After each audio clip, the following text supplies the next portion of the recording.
नमस्कार दोस्तों, स्वागत है आप सभी का सफलता सीरीज में। तो हम लोग जो है छायावाद के पीवाईक्यूज पे डिस्कस कर रहे थे। तो चलिए आज उसके आगे के क्वेश्चन डिस्कस करते हैं जो कि मोस्ट इम्पॉर्टेंट है, एग्जाम में अक्सर पूछे जाते हैं। तो चलिए स्टार्ट करते हैं आज का सेशन। पहला क्वेश्चन है कि मधुशाला में हरिवंश राय बच्चन ने किस छंद का प्रयोग किया था। तो यहाँ पे हो जाएगा रुबाइया छंद का, है ना।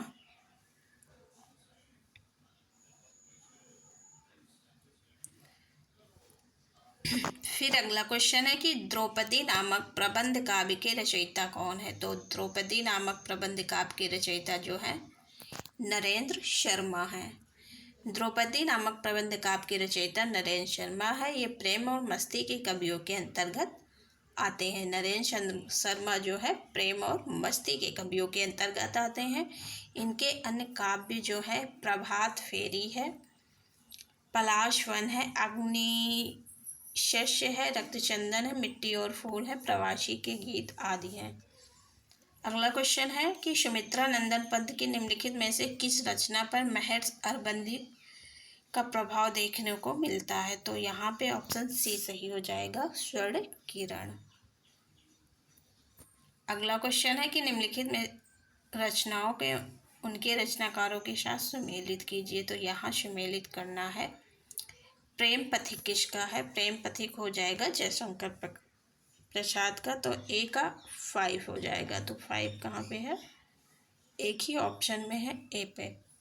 तो यहाँ ऑप्शन ए सही हो जाएगा। गीतिका किसका है। तो गीतिका जो है निराला का, शांति गीत पंत का है, गुंजन जो है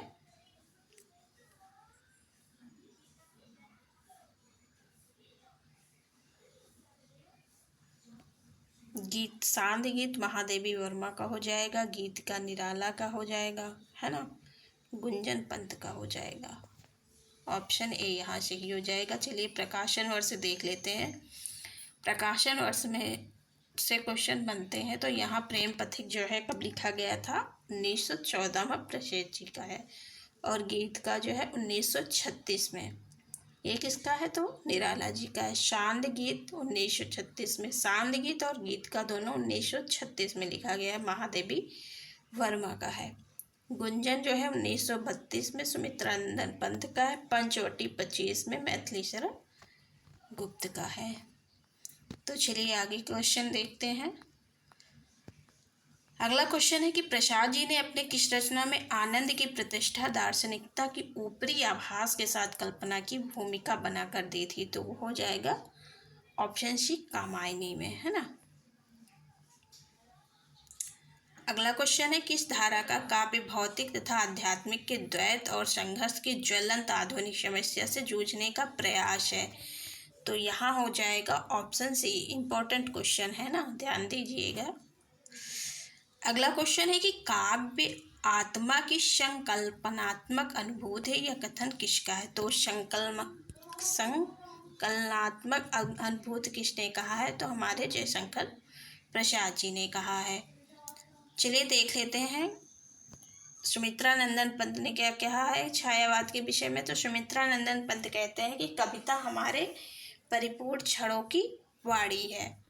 और महादेवी वर्मा क्या कहती है, कविता विशेष कवि की भावनाओं का चित्रण है। क्या है, कवि विशेष की भावनाओं का चित्रण है। और वह चित्रण इतना ठीक है कि उससे वैसी ही भावनाएं किसी दूसरे के हृदय में आविर्भूत होती हैं। ये किसका मत है, तो महादेवी वर्मा का है। फिर है महावीर प्रसाद द्विवेदी। महावीर प्रसाद द्विवेदी क्या कहते हैं छायावाद के विषय में कि अंतःकरण की वृत्तियों की चित्र का नाम कविता है। अगला है शुक्ल बाबा, है ना। तो शुक्ल जी छायावाद के विषय में क्या कहते हैं, कहते हैं जिस प्रकार आत्मा की मुक्तावस्था ज्ञान दशा कहलाती है, उसी प्रकार हृदय की मुक्तावस्था रस दशा कहलाती है। हृदय की मुक्त साधना के लिए मनुष्य की वाणी जो शब्द विधान करती आई है उसे कविता कहते हैं। अगला क्वेश्चन है कि सुमित्रा नंदन पंत की काव्य कृति नहीं है। तो यहाँ पर नहीं बताना है। तो दीपशिखा जो महादेवी वर्मा की हो जाएगी, यही जो है पंत जी का नहीं है। ऑप्शन ए सही हो जाएगा। जबकि ग्राम्या, पल्लव और युगांत जो है पंत जी का है। अगला क्वेश्चन देखते हैं। क्वेश्चन है कि कामायनी में कौन सा सर्ग नहीं है। तो यहाँ पे बताना है कामायनी के 15 सर्गों में से इसमें कौन सा सर्ग नहीं है। तो यहाँ पे लोभ नहीं है ना, चिंता, आनंद और जो है श्रद्धा, ये जो है कामायनी में कितने सर्ग है, कुल 15 सर्ग हैं। चलिए देख लेते हैं कौन कौन से सर्ग हैं। तो सर्ग है चिंता, आशा, श्रद्धा, काम, वासना, लज्जा, कर्म, ईशा, ईड़ा, स्वप्न, संघर्ष, निर्वेद, दर्शन, रहस्य, आनंद, ये हो जाएगा। अगला क्वेश्चन है कि महादेवी वर्मा का संस्मरणात्मक रेखा चित्र नहीं है। तो यहाँ पे संस्मरण और श्रद्धांजलियाँ जो हैं महादेवी वर्मा का नहीं है ना, और जो है अतीत के चलचित्र, पथ के साथी, स्मृति की रेखाएं, ये हैं। अगला क्वेश्चन है कि सुमित्रानंदन पंत विरचित ग्राम्य या युगवाणी किस विचार की रचनाएं हैं। तो ये हो जाएंगी प्रगतिवादी, है ना। चलिए पंत जी के विषय में कुछ पॉइंट डिस्कस कर लेते हैं कि पंत जी को क्या कहा जाता है, संवेदनशील इंद्रिय बोधिका कवि कहा जाता है पंत जी को। पंत विरचित जो पल्लव है कविता की भूमिका को छायावाद का घोषणा पत्र या मैनिफेस्टो कहा जाता है। इनकी प्रगतिवादी कविता है युगांत, युगवाणी और ग्राम्य। अगला क्वेश्चन है कि कामायनी में कुल कितने सर्ग हैं। तो ये इजी क्वेश्चन है, सबको पता होगा 15 सर्ग है। कौन कौन से हैं तो चलिए देख लेते हैं। इनका जो है चिंता, आशा, श्रद्धा, काम, वासना, लज्जा, कर्म, ईशा, ईड़ा, स्वप्न, संघर्ष, निर्वेद, दर्शन, रहस्य, आनंद, जो ये 15 सर्ग कामायनी में देखने को मिलते हैं। कामायनी में आए पात्र, उनके प्रतीक क्या हैं। तो मन जो है मन का प्रतीक है, श्रद्धा हृदय का, ईड़ा बुद्धि का, सुकुमार मानव का प्रतीक है। अगला क्वेश्चन क्या है कि एक भारतीय आत्मा किस कवि को कहा जाता है। तो किसको कहा जाता है, माखनलाल चतुर्वेदी को एक भारतीय आत्मा कहा जाता है। चलिए कुछ पॉइंट जो है डिस्कस कर लेते हैं इनके बारे में। तो माखनलाल चतुर्वेदी को एक भारतीय आत्मा कहा जाता है, जबकि मैथिली शरण गुप्त को राष्ट्र कवि कहा जाता है, और बालकृष्ण शर्मा नवीन को राष्ट्रीय सांस्कृतिक धारा के कवि हैं, तथा रामधारी सिंह दिनकर को अधैर्य का कवि कहा जाता है। माखनलाल चतुर्वेदी को इनकी कविता पुष्प की अभिलाषा लिखने पर एक भारतीय आत्मा कहा जाने लगा। इन्होंने प्रभा पूना से, कर्मवीर जबलपुर से और प्रताप कानपुर से पत्रिकाओं का संपादन किया। इनकी पत्रिकाएं जो हैं मोस्ट इम्पोर्टेंट है, अक्सर एग्जाम में पूछी जाती हैं। तो चलिए अगला क्वेश्चन देखते हैं। अगला क्वेश्चन क्या है। अगला क्वेश्चन है कि वियोगी होगा पहला कवि, आ से उपजा होगा गान के रचनाकार कौन है। तो ये हो जाएगा सुमित्रानंदन पंत का। पंत जी के जो है पंत जी की पंक्ति ये तो हम लोग अभी देख के आए हैं ना, वियोगी होगा पहला कवि, आ से उपजा होगा गान, पंत जी का है। फिर दूसरा है राम नरेश त्रिपाठी का, पराधीन रहकर सुख शोक न कह सकता, ये जो है किसका है, राम नरेश त्रिपाठी का। और बच्चन जी की पंक्ति क्या है अधर में रस मुझे मदहोश कर दो, है ना। फिर महादेवी वर्मा का है गाता प्राणों का तार तार, अनुराग भरा उन्माद राग, ये किसका है, तो महादेवी वर्मा का है। अगला क्वेश्चन देखते हैं। क्वेश्चन है कि प्रकाशन वर्ष की दृष्टि से पंत की काव्य कृतियों का सही क्रम किस विकल्प में है। तो पंत जी का यहाँ पे कालक्रम के हिसाब से बताना है। तो सबसे पहले इनका ग्रंथ आता है, तो ग्रंथ 2 में, यानी कि ऑप्शन सी और डी इनका जो है कट जाएगा, है ना। तो ग्रंथ के बाद क्या आता है, युगांत, तो लास्ट की है ना। तो ऑप्शन ए जो है सही हो जाएगा।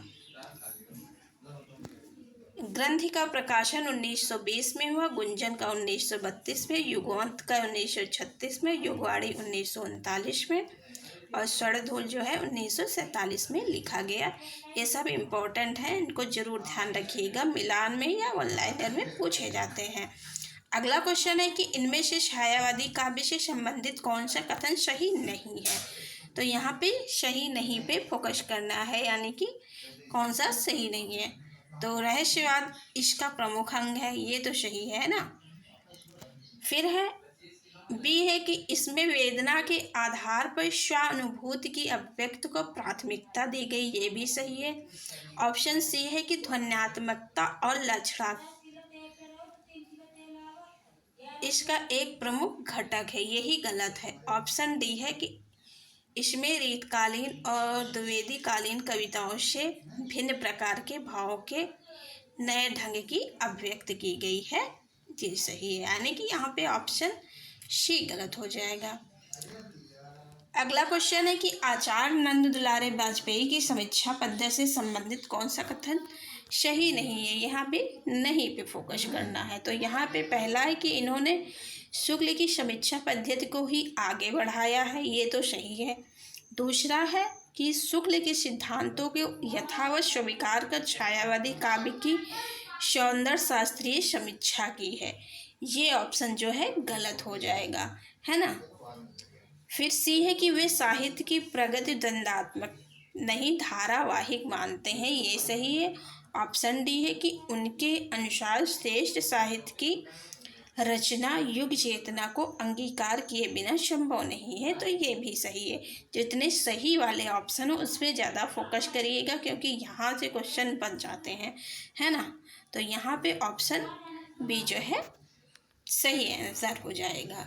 अगला क्वेश्चन है कि चंचल किशोर सुंदरता की मैं करती रहती रखवाली, मैं वह हल्की सी मसलन हो जो बनती कानों की लाली। उपर्युक्त काव्यांश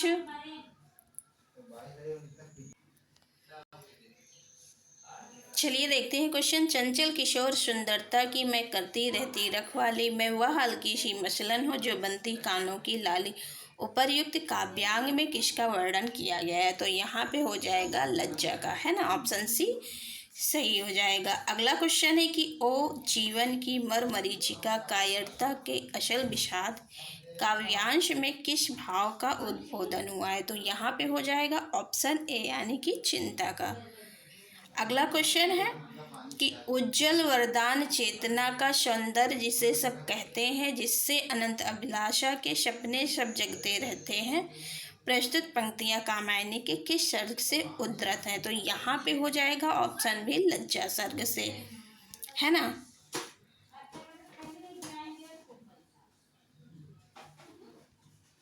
अगला क्वेश्चन है कि वह एक और मन रहा राम का जो न थका, जो नहीं जानता दैन्य नहीं जानता विनय, काव्यांश में राम की किस विशेषता की ओर संकेत किया गया है। तो यहाँ पे हो जाएगा ऑप्शन ए दृढ़ निश्चय। पढ़ने से ही पता होता है कि इसमें दृढ़ निश्चितता है ना। वह एक और मन रहा राम का जो न थका नहीं जो जानता दैन नहीं जानता विनय, काव्यांश में राम के दृढ़ निश्चय की ओर संकेत किया गया है। उपयुक्त पंक्ति राम की शक्ति पूजा से ली गई है। राम की शक्ति पूजा जो है 1936 में निराला की एक लंबी कविता है ना। यह अनामिका कविता संग्रह में संग्रहित है। तो कहाँ पे संग्रहित है, अनामिका कविता संग्रह में। इस कविता का मुख्य विषय क्या है, सीता की मुक्ति है, राम रावण का युद्ध नहीं। अगला क्वेश्चन है कि राम की शक्ति पूजा कविता की प्रारंभिक पंक्ति है। तो यहाँ पे हो जाएगा ऑप्शन डी। ये पहला जब राम की शक्ति पूजा कविता आरंभ होती तो यही कविता आती है कि रवि हुआ अस्त ज्योति के पत्र पर लिखा अमर, है ना। कब लिखा गया है ये, 1936 में लिखा गया है। ऊपर देख के आए हैं, इनकी रचनाएं देख लेते हैं। अनामिका, परिमल गीतिका, तुलसीदास, कुकुरमुत्ता, अड़िमा, वेला, नए पत्ते, अर्चना, आराधना गीत, कुंज, शांतिकाग्नि आदि। चलिए अगला क्वेश्चन देखते हैं। क्वेश्चन है कि संसार का सारा कारोबार बच्चों को खिलाने पिलाने सुलाने आदि के लिए हो रहा है और इस महत्वपूर्ण कर्तव्य में भूल न होने देने का काम माँ नागधारी जीवों को सौंपा गया है। ये कथन किसका है? तो ये हो जाएगा ऑप्शन बी, महादेवी वर्मा। अगला क्वेश्चन देखते हैं। जयशंकर प्रसाद द्वारा रचित ब्रजभाषा की रचनाएं किस काव्य संग्रह में संकलित हैं? तो वो हो जाएगा चित्राधार में, है ना। चलिए इनकी विषय में कुछ पॉइंट देख लेते हैं। जयशंकर प्रसाद द्वारा रचित ब्रजभाषा की रचनाएं चित्राधार काव्य संग्रह में संकलित हैं। तो ब्रजभाषा की जितनी भी कविताएं प्रसाद जी की हैं तो किसमें हैं? चित्राधार में है। जयशंकर प्रसाद मूलतः खड़ी बोली की कवि हैं। खड़ी बोली में इनका प्रथम काव्य संग्रह कानन कुसुम। इन्हें छायावाद के ब्रह्मा की संज्ञा दी गई है। जयशंकर प्रसाद को छायावाद के ब्रह्मा की संज्ञा दी गई है। इनकी प्रमुख रचनाएं हैं उर्वशी, वनमिलन, प्रेमराज, अयोध्या का उद्धार, छोकोश्वास, वज्रवाहन, कानन कुसुम, प्रेम पथिक, महाराणा महत्व, चित्राधार, झरना, आंसू लहर, कामायनी। ये सब जितनी भी रचनाएं इम्पोर्टेंट है, इनका जो है क्रम पूछ लिया जाता है ना। अगला क्वेश्चन है कि चंपू काव्य उर्वशी का रचयिता कौन है? तो वो हमारे जयशंकर प्रसाद हो जाएंगे। एक जो है लिखा है उर्वशी जो है दिनकर जी ने लिखा, एक प्रसाद जी ने लिखा। जो चंपू काव्य उर्वशी वो जयशंकर प्रसाद जी का है। प्रसाद की प्रथम पुरस्कार रचना है। इसका प्रकाशन वर्ष 1919 में हुआ, जबकि दिनकर कृत उर्वशी जो है 1961 ईस्वी को गीत नाट्य माना जाता है। दिनकर को इसी कृति पर 72 में भारतीय ज्ञानपीठ पुरस्कार प्रदान किया गया। इम्पोर्टेंट फैक्ट है, याद रखिएगा। अगला क्वेश्चन है कि कामायनी की प्रमुख पात्र ईड़ा किसका प्रतीकार्थ है? तो ईड़ा किसका है? बुद्धि का। ऊपर हम लोग अभी प्रतीक देख के आए हैं। फिर देख लेते हैं। मन जो है मनु का, हृदय श्रद्धा का है, बुद्धि ईड़ा का है, मानव कुमार का है। अगला क्वेश्चन यह कथन किसका है कि कामायनी का महाकाव्यत्व असंदिग्ध है? तो ये कहते हैं हमारे डॉक्टर नगेंद्र। कुछ पॉइंट देख लेते हैं। कामायनी का महाकाव्यत्व असंदिग्ध है। कामायनी के संबंध में ये कथन डॉक्टर नगेंद्र का है। कामायनी का अंगिरस शांत रस है। इम्पोर्टेंट फैक्ट है। इसका मुख्य छंद जो है ताटंग छंद है, ये भी इम्पोर्टेंट है ना। कामायनी की प्रारंभिक पंक्तियां आला छंद में रचित हैं, ये भी इम्पोर्टेंट है। सारे पॉइंट बहुत जो है इम्पोर्टेंट है। अगला क्वेश्चन है निम्नलिखित में से कौन सी रचना जयशंकर प्रसाद की नहीं है? तो यहाँ पे नहीं भी फोकस करना है। तो रश्मि जो है वो महादेवी वर्मा की है, न कि जयशंकर प्रसाद की, जबकि आंसू महाराणा का महत्व और प्रेम पथिक जो है जयशंकर प्रसाद की रचनाएं हैं। जयशंकर प्रसाद की रचनाएं देख लेते हैं। इनकी रचनाएं हैं उर्वशी, वनमिलन, प्रेमराज, अयोध्या का उद्धार, छोकोश्वास, वज्रवाहन, कानन कुसुम, प्रेम पथिक, महाराणा का महत्व, चित्राधार, झरना, आंसू लहर, कामायनी। जबकि महादेवी वर्मा की रचनाएं हैं निहार, रश्मि नीरजा, शांति गीत, यामादीप जी का शब्द पढ़ा। अगला क्वेश्चन है निम्नलिखित पंक्तियां जो है कामायनी के किस सर्ग की हैं? कि नारी तुम केवल श्रद्धा हो, विश्वास रजनग पगतल में, पीयूष स्रोत सी बहा करो, जीवन के सुंदर समतल में। तो ये किस सर्ग से ली गई है? लज्जा से, आनंद से, श्रद्धा से, चिंता से। तो बताइए, हमें लग रहा है श्रद्धा से ली गई है, आप बताइए किससे ली गई है?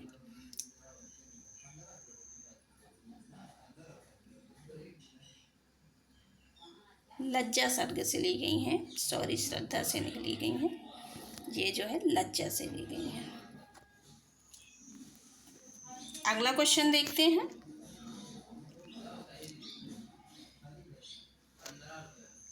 कामायनी में किस दर्शन की अभिव्यक्ति मिलती है? तो कामायनी में शैव दर्शन की अभिव्यक्ति मिलती है। अगला क्वेश्चन है यह कथन किसका है कि वस्तु विन्यास की दृष्टि से कामायनी को दुखांत रचना मान लेने में कोई आपत्ति नहीं है? तो वो है नंद दुलारे वाजपेयी ने ऐसा कहा है।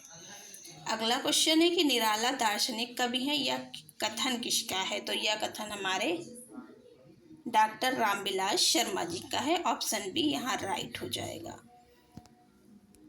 आचार्य रामचंद्र शुक्ल के अनुसार बहुवस्तु स्पर्शनी प्रतिभा निराला जी में है। निराला को ओज और दातोर विद्रोह का कवि माना जाता है। निराला को छायावाद का शलाका पुरुष भी कहा जाता है। अगला क्वेश्चन है कि शैव दर्शन के आनंदवाद पर आधारित रचना है, तो शैव दर्शन पर कौन सा है? कामायनी। कब लिखा गया? 1935 में। कितने सर्ग हैं? तो इसमें 15 सर्ग हैं। अगला क्वेश्चन देखते हैं कि बच्चन जी की मधुशाला की किस विधा की है? तो मधुशाला जो है 1935 में लिखा गया है, काव्य विधा का है ना। तो आज का सेशन यहीं समाप्त करते हैं। आगे के क्वेश्चन कल डिस्कस करेंगे। अगर क्लास अच्छी लगी हो तो लाइक शेयर सब्सक्राइब करना मत भूलिएगा और अपनी सफलता को सुनिश्चित करने के लिए इस सीरीज से अवश्य जुड़िए। Thank you so much.